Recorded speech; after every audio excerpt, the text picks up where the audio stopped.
The People's Bank of China has announced that they are providing financing for gold producers in China and elsewhere. They're encouraging Chinese companies to buy gold producers in Canada and other mining districts around the world. What is China saying about the role of gold vis-a-vis the dollar, perhaps? I think China thinks gold is a good investment, but China is in the process of investing in diversifying all over the world. They have huge developments in Africa, in places where Europe and America would never able to succeed. The Chinese are in there now mining and developing. And they have a long-term plan. They're not like America with a short-term plan. They are planning for the long run, and they're going to be a very, very powerful industrial might, and we need to get our act together and start producing things in this country. We cannot be the consumer for all the things that they make. We need to be a nation of production. Speaking of consumption, they are now a larger energy consumer than we are. Yes, they are. That's true. But they just in the last year. It's 3 times our population, though. But yes. Yeah, but yes. but only this year. And I'm not sure are they at our level of emissions too, or higher? Emissions? Yes. I don't know, but I'm guessing it's probably higher. Us, yeah, probably higher. Which brings up a good question on the whole issue of cap and trade, environmental laws to prevent pollution, the EPA ruling that carbon dioxide is a greenhouse gas.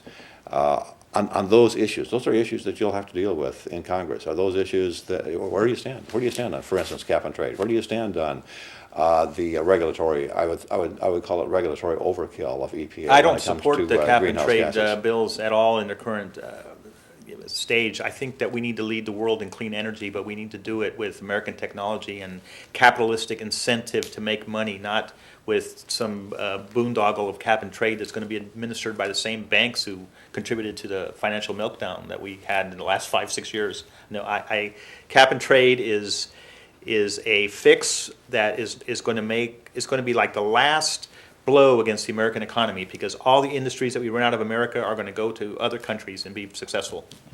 Where do you stand on anthropogenic global warming? Do you think it exists, or do you think it's an environmental scare tactic?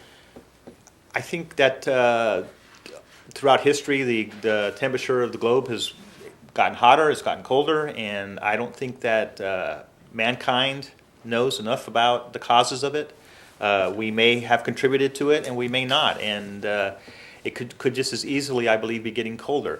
I do believe that we do put an excessive amount of pollution and chemicals into our atmosphere and our water, and we need to be better about that. But that is not contributing to global warming. And if you look at the National Snow and Ice Data Center, the Arctic and the Antarctic, one is increasing its ice, one is decreasing their ice, but they're both adjusting to the average levels. So they always focus on just the one. I forget if it's the Antarctic or the. Well, the Arctic right now is melting. The ice cap is a lot smaller. They always just focus on that, but they don't focus on the Antarctic. So you're saying the Antarctic is increasing ice cap is increasing to the average, both adjusting to the average. So this is not a panic mode right now. And as for the issue of regulation, I really don't think the federal government, or at least Congress, shouldn't be involved. If there is a negative externality from an industry that affects another state, then they can appeal to the Supreme Court. That's the Supreme Court's jurisdiction under Article 3.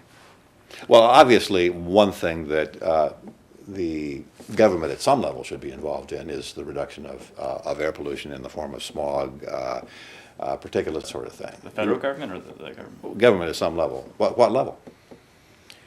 I think, we have federal emission standards now, right? Yeah, obviously. Yeah,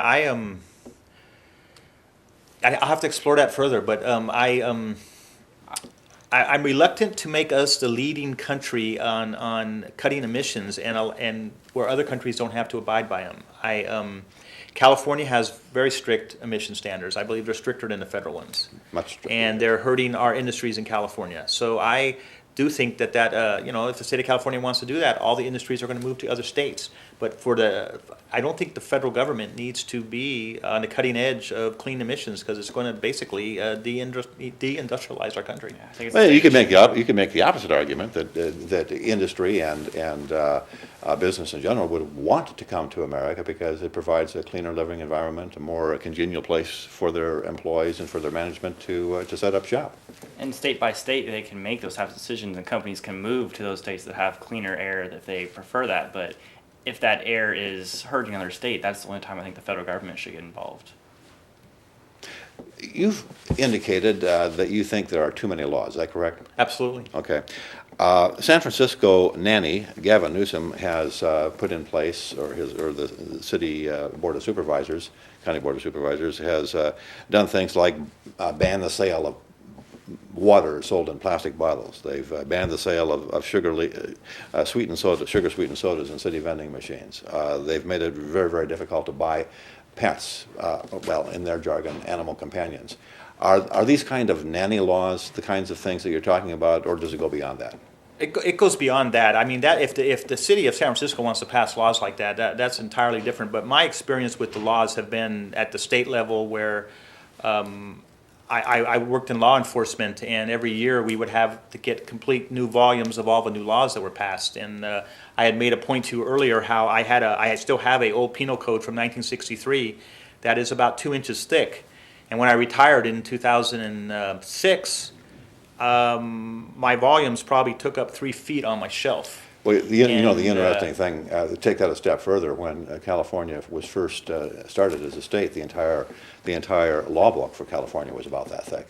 Right. All of the laws of California. In fact, the original penal code that I have from 1963, not the original, the old one, has, it covers all the prison administration functions in the penal code. The new ones don't. You have a whole separate, another 2 or 3 feet of administrative directives for the prison system. So it's just too many rules. You cannot go a day without breaking a law somehow in California. Everything is regulated. Yeah, I think laws should sunset, and you should have to renew them like every 10 or so years. California leads the country, probably, or very close to leads the country in the percentage of citizens who are incarcerated. And the United States definitely leads the entire world in the percentage of citizens that we have in prison. I mean, we have more people in prison than communist China, more people in prison than the Soviet Union, more people in prison more per capita. On a per capita basis, more people than South Africa, more people than the most repressive dictatorships in the world. We're number one when it comes to incarceration. You are in the belly of the beast. Can we reduce that percentage without endangering public safety? I think there are.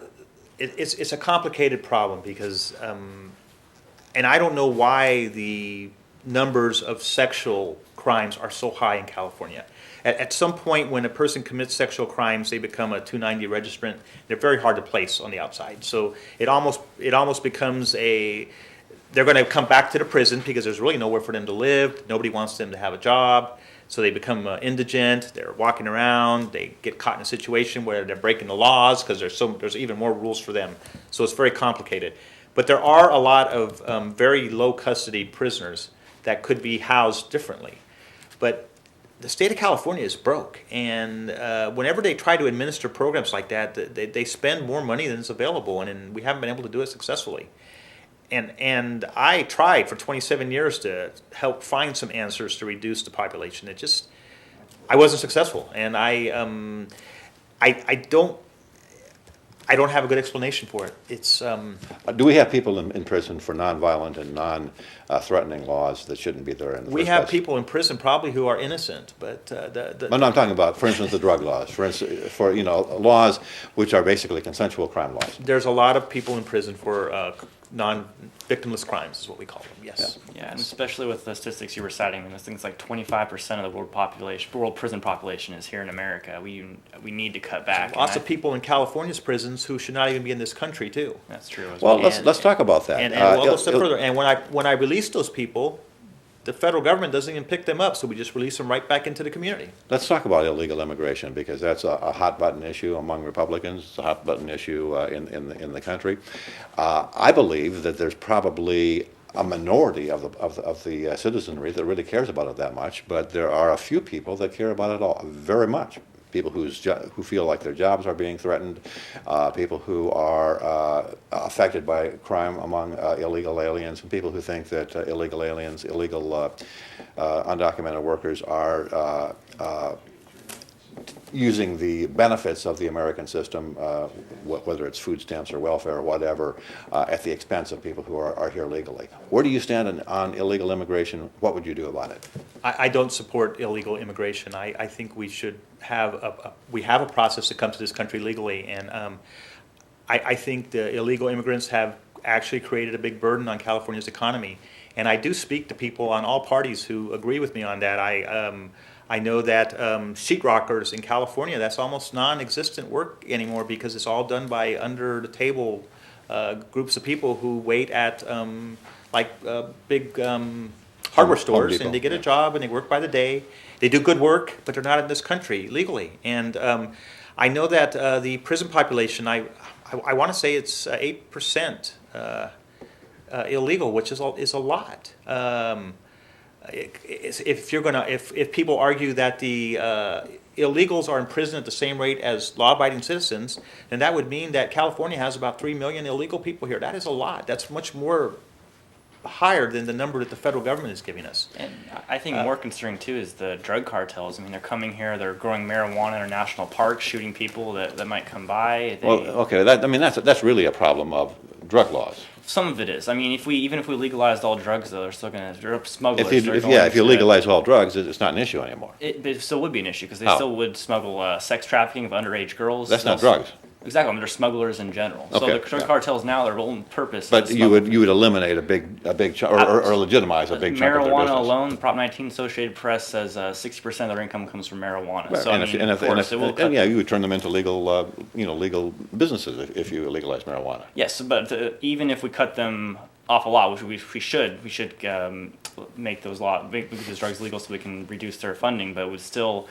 They would still have some things they try to smuggle here. It would be as prevalent as a problem, though. See, the thing is when I grew up overseas. My father worked in American embassies in third world countries all through South America.